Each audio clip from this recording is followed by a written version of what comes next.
ভাৰতবৰ্ষৰ এজন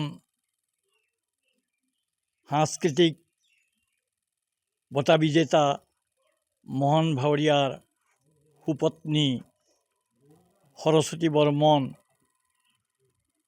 আজিৰ এই নলবাৰী জিলাৰ কৈহাটী গাঁৱৰ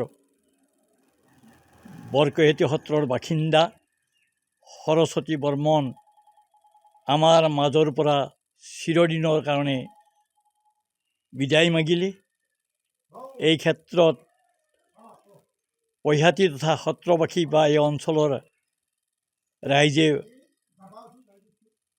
বৰ দুখ প্ৰকাশ কৰিছে। যেই নহওক তেখেতৰ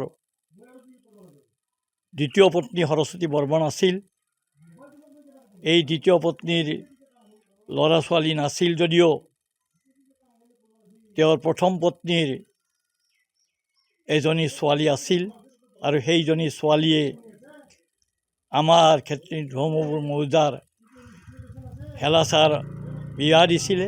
এইটোও তেখেত জীয়াই আছে। গতিকে এই চেগতে আমি আপোনালোকৰ মাধ্যমেৰে অনুৰোধ কৰিছোঁ, এখেতৰ অৱস্থা অসমৰ ইমূৰৰ পৰা সিমূৰে জানে। গতিকে যাতে এই সৰস্বতী বৰ্মনৰ মৃত্যুৰ ক্ষেত্ৰত সকলোৱে যাতে সহায় সহযোগ আগবঢ়ায়, তাৰ কাৰণে আমি আপোনালোকৰ মাধ্যমৰ জৰিয়তে অনুৰোধ কৰিছোঁ। ধন্যবাদ। এখেতৰ বয়স 90 বছৰ পাৰ হৈ গৈছে। বৰ্তমান 91 বছৰত তেখেতে ভৰি দিছে। তেওঁ ৰাতিপুৱা আজি 10 বজাত তেখেতে আমাৰ মাজৰ পৰা বিদায় মাগিছে। যিকোনো খবৰৰ বাবে যোগাযোগ কৰক আমাৰ এই নম্বৰত 9181 307 221।